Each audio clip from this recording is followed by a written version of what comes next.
Good afternoon. Hi, Sanya. Long time no see. Janet, Kathy, Terry, welcome. Welcome all. Yeah, I was going to talk to you something I put in my LinkedIn newsletter. It's titled as Abide as Self. Self meaning the pure awareness of ours, right? This is actually, probably you could say, the most important topic I give value to, you know, uh, and being in that awareness all the time, it makes all the difference for me.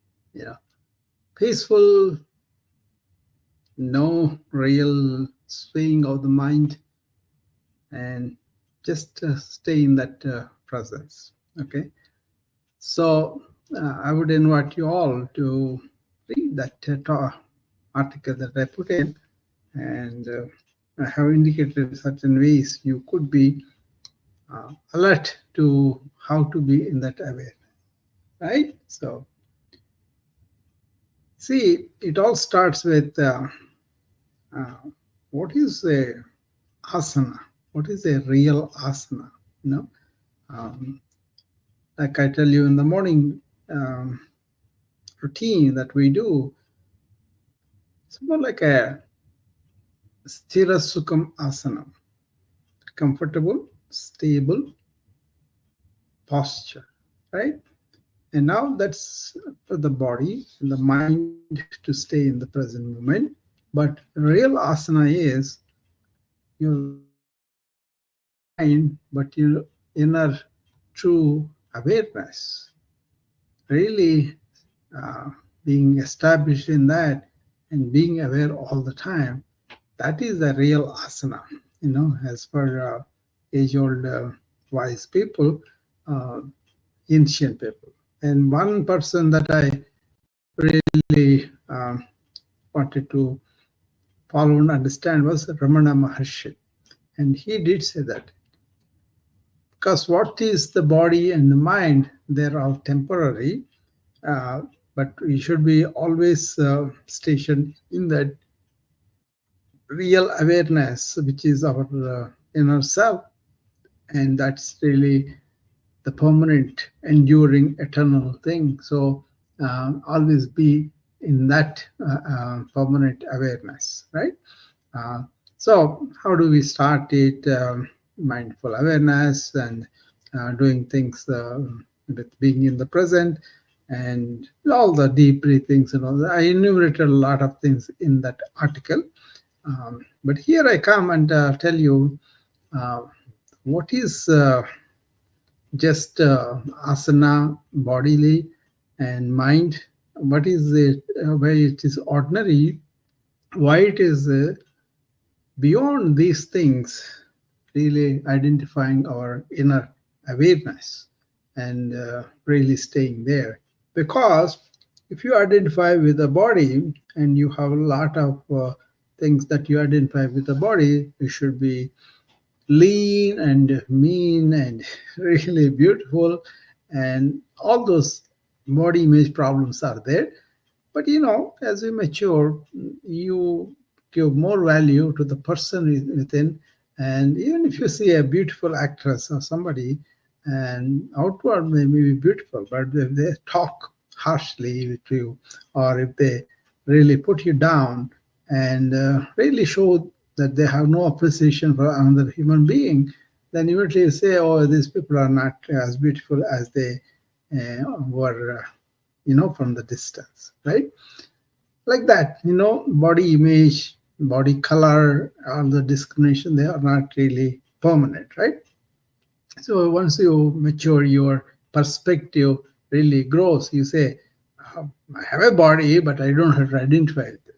This helps with a lot of obese people who are ridiculed because they are overweight and fat. So lots of derogatory things they say to them, thinking, oh, that's a fact, what can't I say? But your words hurt them, right?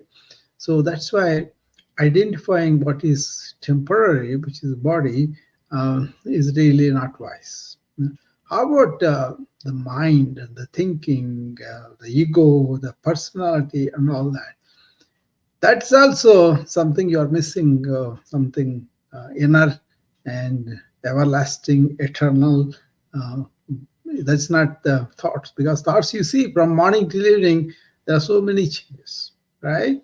People change their thinking over the years also. So that's not really a permanent thing. And that's why people said, um, just let go superficial opinions, let go parochial thinking, or thinking that makes you yourself negative, uh, because your thoughts are not really you. You are having the thoughts, right? That you can, anybody can attest to that.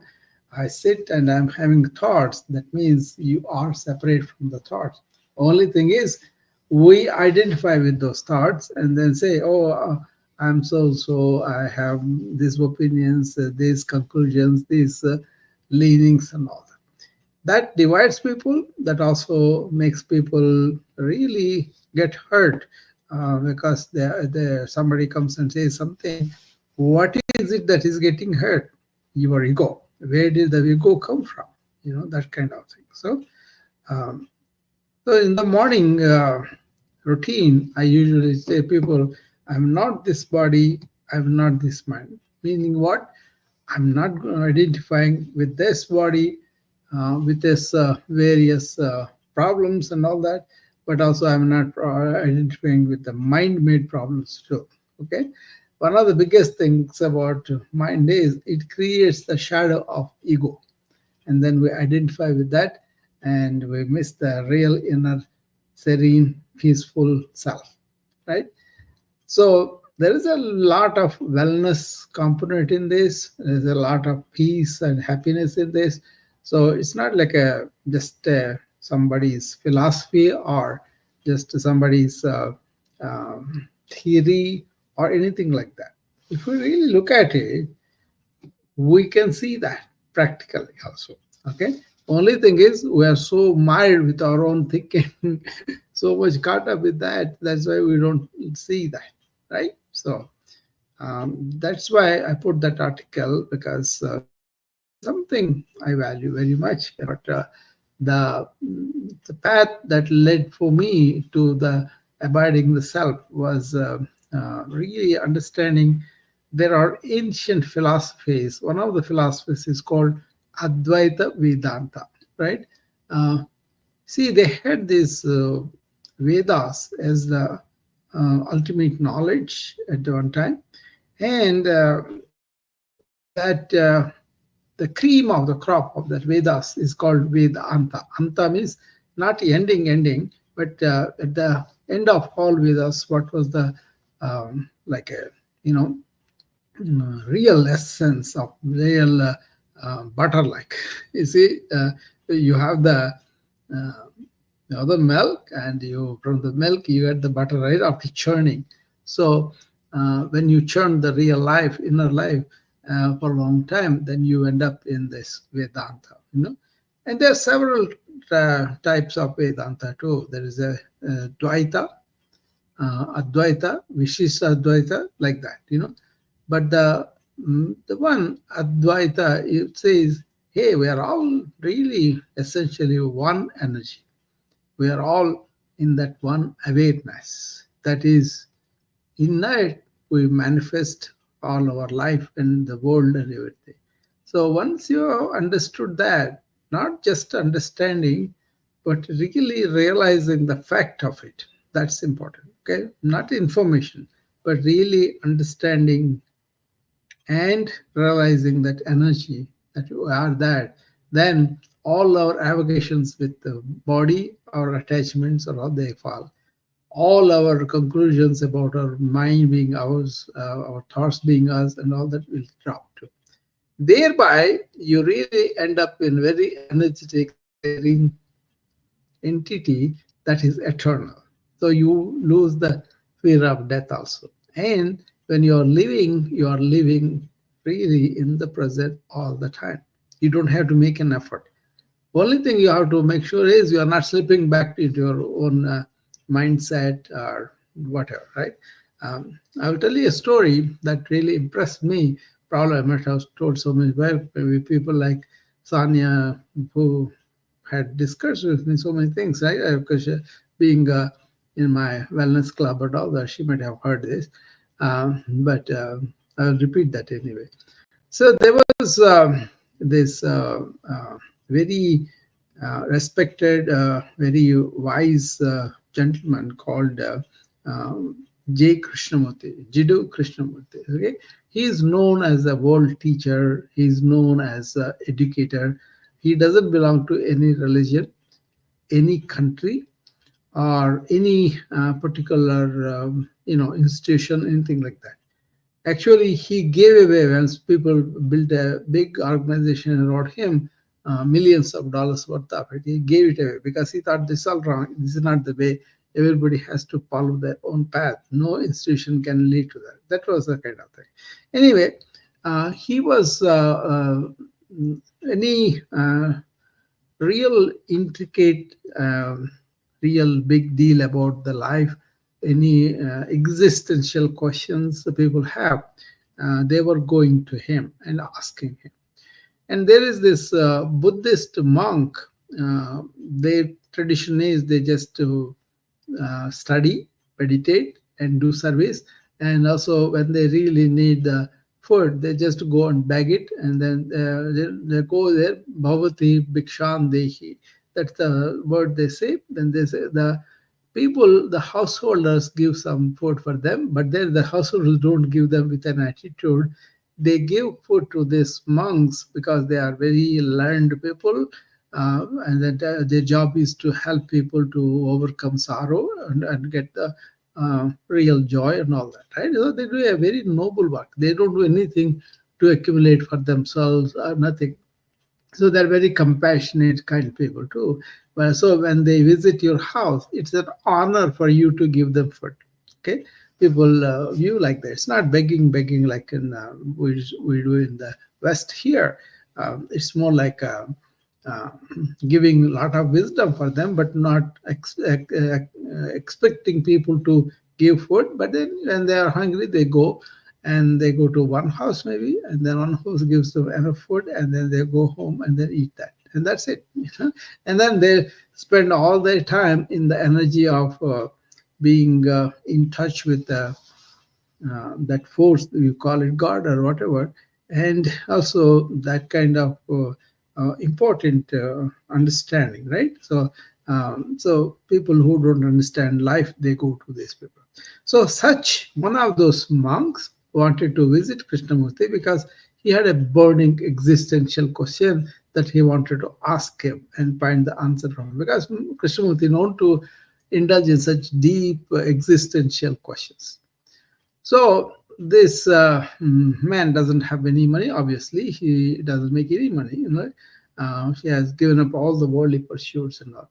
So he walks, literally walks for thousands of miles to reach Krishnamurti's place in somewhere in the north or so. And he comes there, and he comes around the time of around 11 or so. All the morning interviews, everything that Krishnamurti used to give, they were given, and then he was about to go and take a leisurely bath. At that time, this monk comes to Krishnamurti's house. So Krishnamurti had a lot of affection, lot of respect for these monks because they are not worldly, they're spiritual, they're always in the service of others. So all those attributes, right? So he really respected them very much. And he said about Buddha, if I come to know that Buddha is going to speak 500 miles away, I will walk 500 miles to go listen to him. So you can see how much respect Buddha had from all the people. Even the Krishna is considered one of the brightest minds in the modern era. Scientists like David Bohm, who is a contemporary of Einstein, and he had talks with Krishnamurti. Actually, Krishnamurti's talk I understood better when I heard through Dr. David Bohm, right?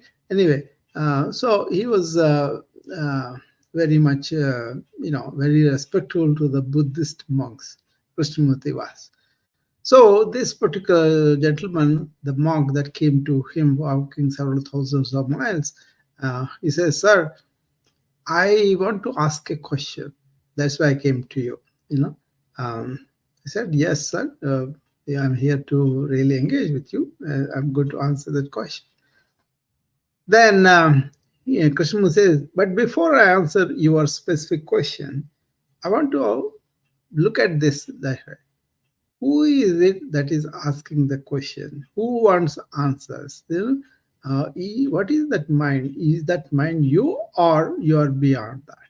You know, just to find out who is it that is asking the question."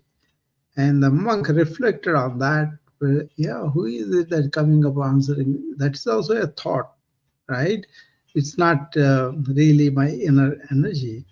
And then he immediately gets it that he is taken on a ride by his mind asking questions, but he's not turning inward and trying to find the deep meditative awareness, and then through that contact the universal energy and get answers from that. Okay, but he's looking at the very reading books or listening to somebody or engaging in thought, deep thought. All these things are activities of the mind, but your real energy is behind that.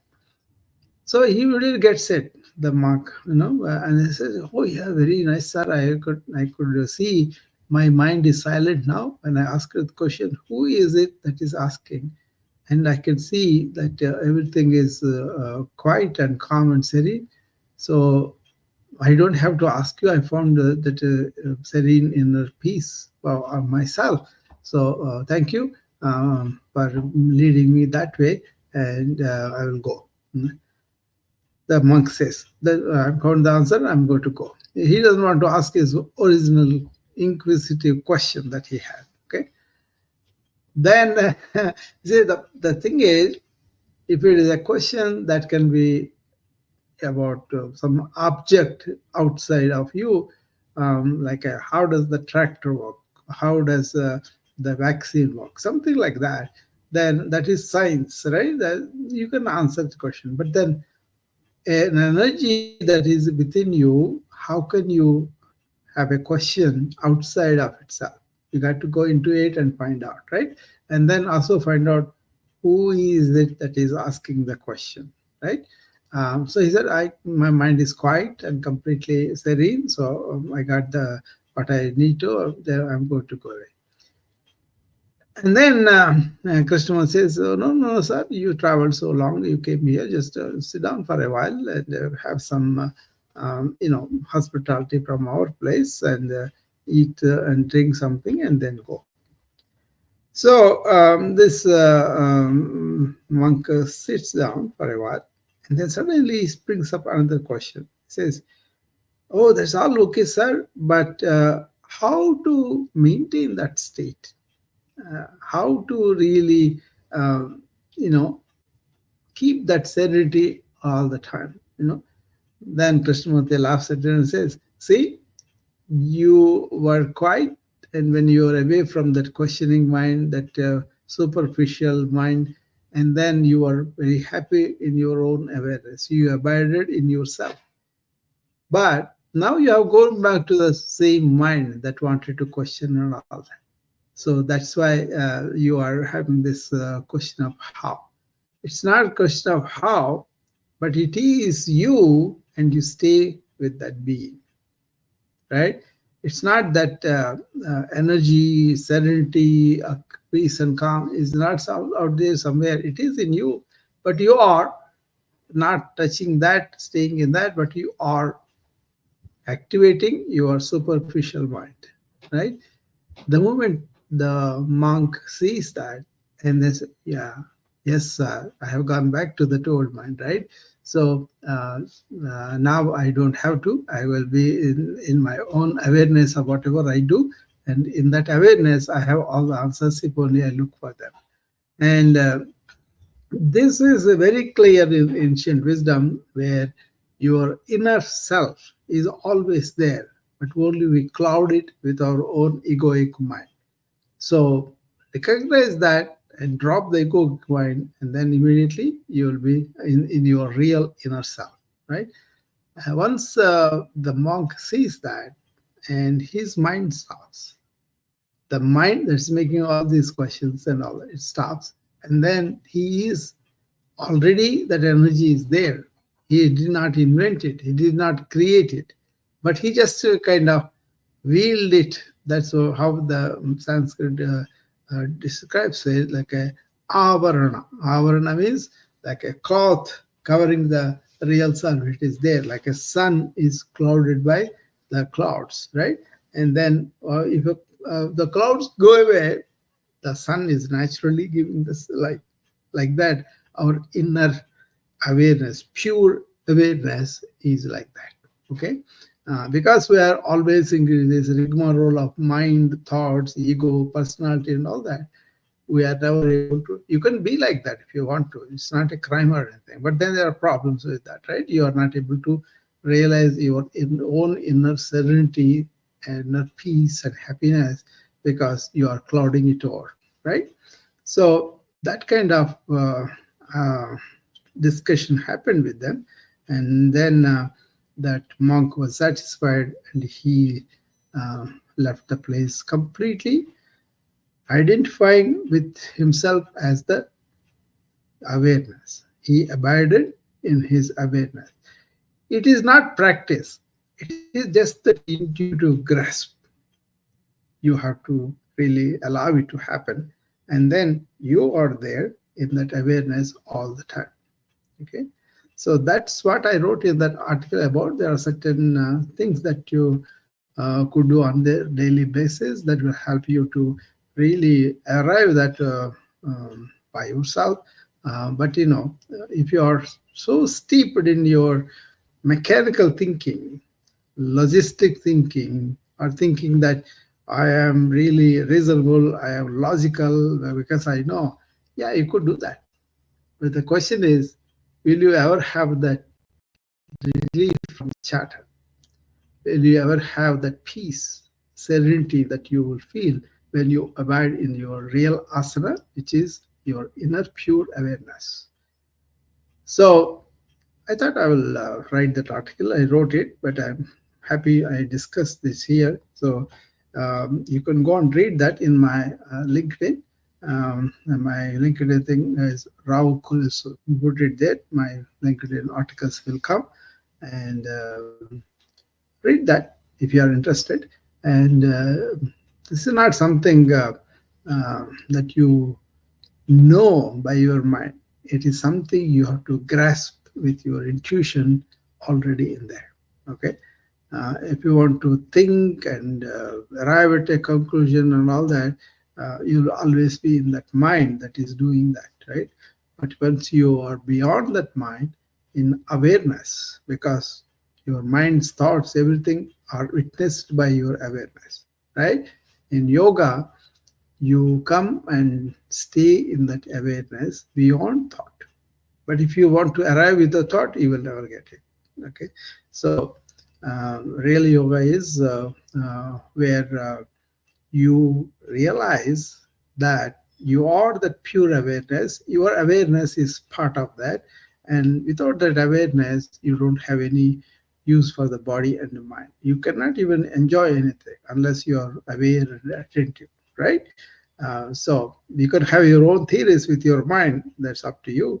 But if you really want to enjoy the what is the real yoga mean, remember AEIOU. I talk about A is awareness in the morning. You just wake up in awareness. Stay there. Don't get on the train thought. Okay, and then AE is the energy after yoga session, and I is the insights that you have about these kind of questions, right? And then O is the primordial noise, which is the Om. They said that has got 3 letters in it, A, Ma, and also waking, dreaming, and sleeping. All those 3 are there too. So Om has a tremendous meaning. Okay, and the vibration of Om is so energetic I told you before, there were school children in India. They had to walk 20, 30 miles by foot because they don't have any conveyance, any buses, anything like that. So to go to school, they have to walk 20 miles in the morning, 20 miles in the evening. And the girls who repeated this om and then went to work because that involves deep inhalation, exhalation, but also it kind of stimulates your parasympathetic nervous system, which is a rest and digest. So it is not about the stress hormones. It's not the sympathetic. Okay, so they are relaxed, they are not threatened, and they have a lot of energy because of that. So when they walked that distance, doing this Om pronunciation in a reverent way, they were kind of very energized. Okay, that's the fact that happened to this case. Even now, you can experiment it. If you do it for half an hour in the morning, half an hour in the evening, but nobody has that much time, right? We have so many worldly things to do. So you can do that. It's your choice. But what I'm saying is, when they did that, they had the energy, right? And the last letter A, E, I, O, U, U is that realizing that we are that pure awareness, which is part of that universal consciousness, universal energy. Once you know I am that, Tattvamasi, then you have the power of that eternal, forever lasting Brahman, they called it. It's not something object, it is something that is universal there, and we are all in that energy. Okay. Physics has its own way with the quantum mechanics and all that is telling us, yeah, we are all in one energy. Not just a statement, but it's a fact.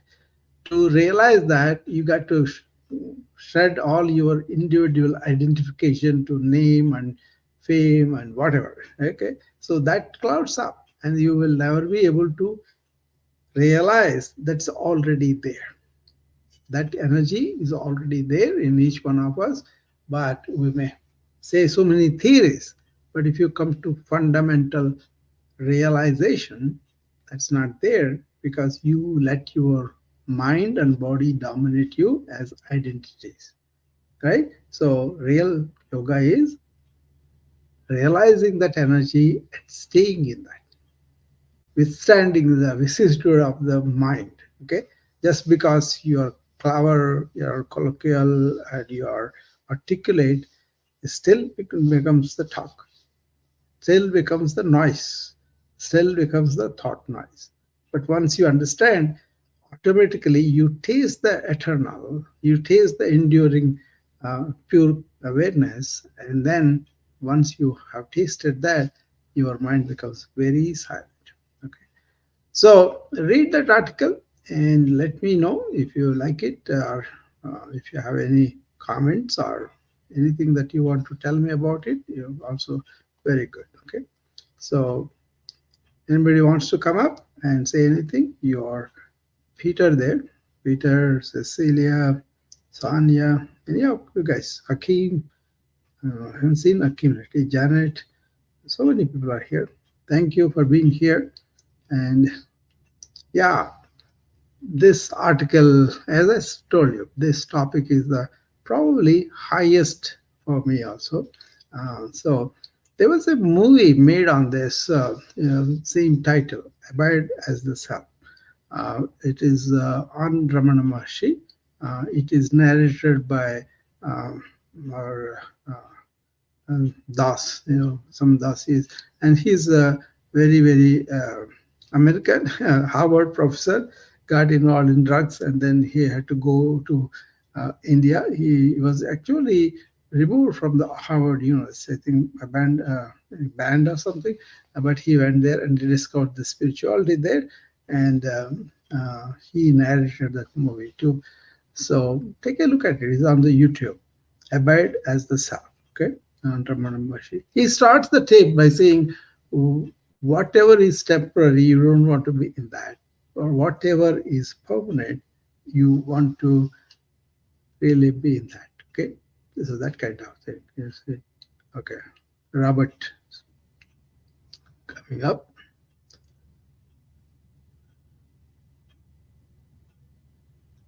Hi, Robert. Hello and good.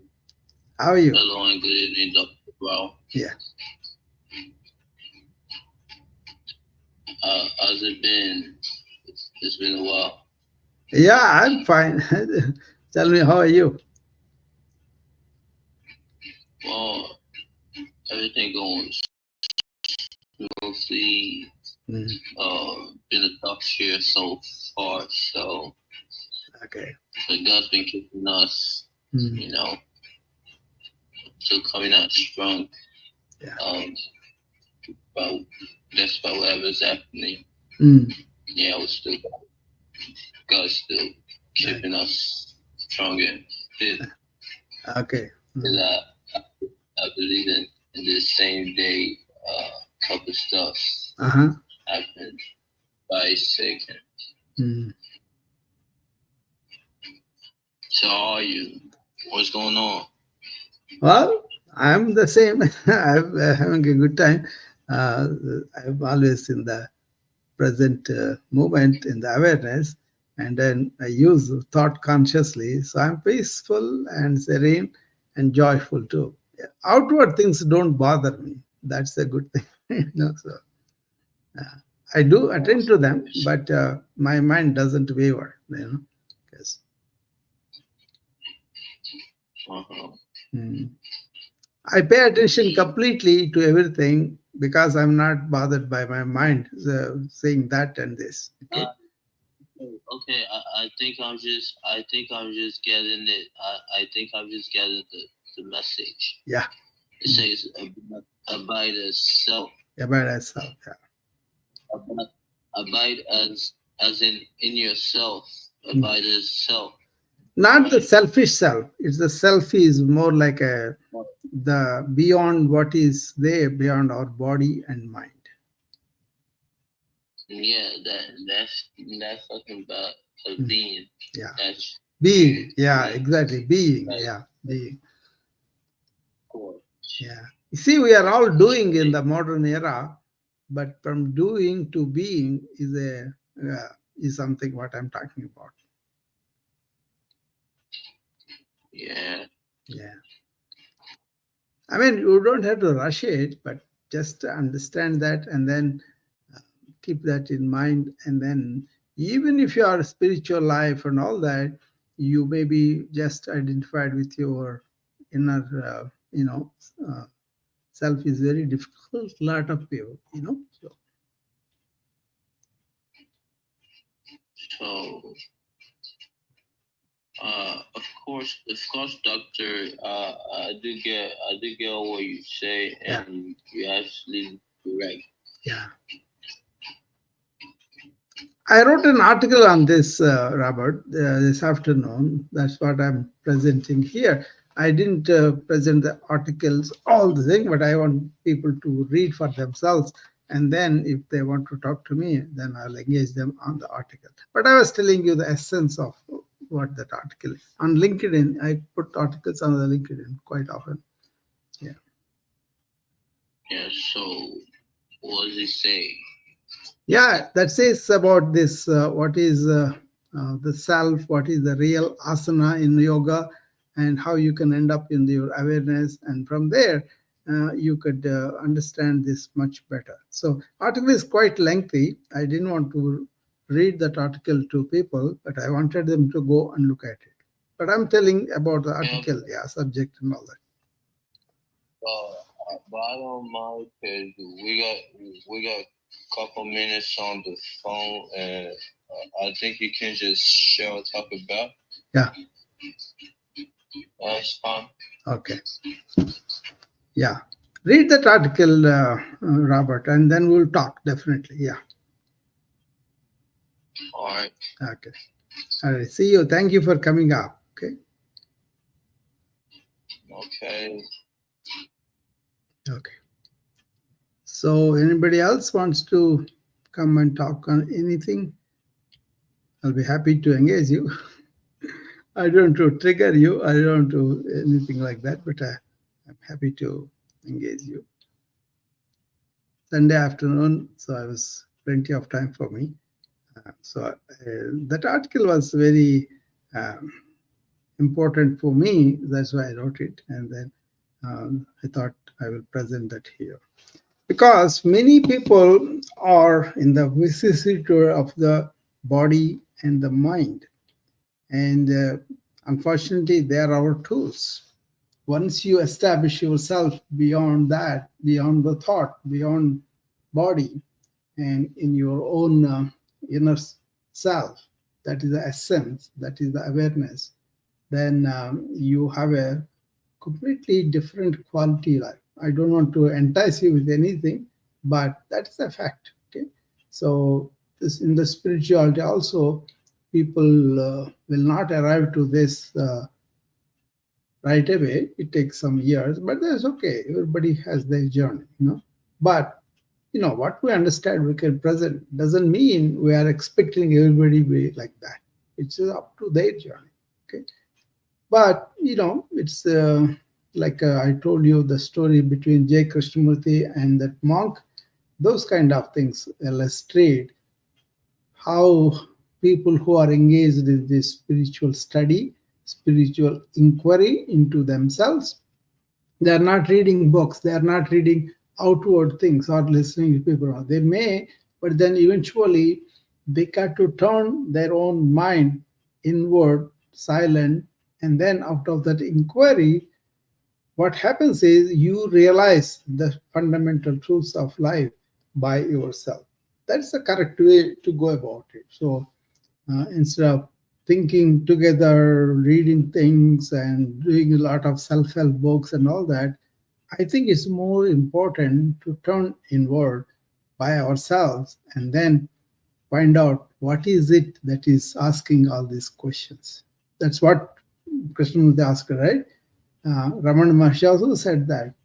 Who is it that is asking this question? Somebody came and said, I, and who is that I? Find out about that. That's where the fundamental questioning like that makes the mind very quiet. And then it opens up the channels of real inquiry into phenomena like this. Okay. Hopefully that makes sense. I hope people read that article and then engage with me.